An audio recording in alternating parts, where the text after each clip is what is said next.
नमस्कार, मी प्रीती. मी मराठी लाईव्हच्या दुपारच्या बातमीपत्रांमध्ये तुम्हा सर्वांचं खूप स्वागत. राज्यात सध्या मराठा समाजाचं सर्वेक्षण सुरू आहे. काही संतापजनक बाबी समोर आल्या आहेत. असा प्रश्न मनोज जरांगे पाटील यांनी विचारला असता त्यांनी मराठा समाज मागास आहे हे सरकारने सिद्ध करावं, ती सरकारची जबाबदारी आहे असं उत्तर दिलं.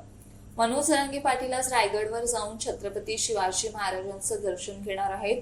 रायगडावरून आल्यानंतर विजय प्राप्त होतो अशी भावना त्यांनी बोलून दाखवली. कधी नव्हे तर 70 वर्षात आता मराठ्यांसाठी कायदा बनलाय. मराठ्यांना आरक्षण मिळेलच, पण त्यासोबतच सगळ्या सोयऱ्यांनाही आरक्षणाचा लाभ मिळेल. एकही मराठा ओबीसीत जाण्यापासून वंचित राहणार नाही असं मनोज जरांगे पाटील म्हणाले. मराठ्यांचा विजय झालाय, पण नव्या कायद्यानुसार पहिलं प्रमाणपत्र मिळालं की महादिवाळी साजरी करू, गुलाल उधळू असं जरांगे पाटील म्हणाले.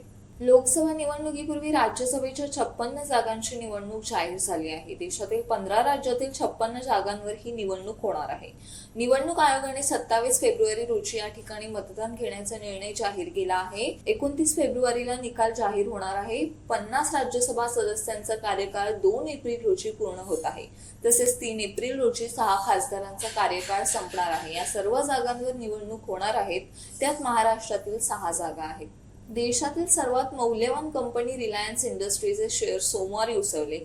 या शेअर्समध्ये 6% अधिकची तेजी दिसून आली. त्यामुळे रिलायन्स इंडस्ट्रीजचे चेअरमन मुकेश अंबानी यांची नेटवर्थ एकूण संपत्तीत 6.86 अब्ज डॉलरची वाढ झाली. जगातील श्रीमंतांच्या यादीत ते 11व्या स्थानावर पोहोचले. सोमवारी अंबानी सर्वाधिक कमाई करणारे अब्जाधीश ठरले.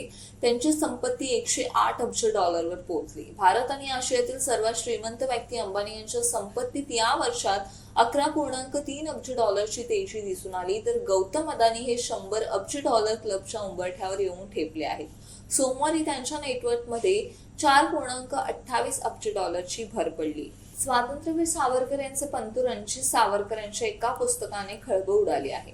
रणजित सावरकर यांच्या make sure Gandhi is dead या पुस्तकावरून चांगलाच वादंग निर्माण झाला आहे. गांधीजी यांची हत्या नथुराम गोडसेंच्या गोळीने झालेली नाही असा दावा या पुस्तकात करण्यात आला आहे. त्यामुळे एकच खळबळ माजली आहे. रणजित सावरकर यांनी म्हटले आहे की नथुराम गोडसे यांनी गांधीजी यांच्यावर गोळ्या झाडल्या होत्या. हे 100% सत्य आहे.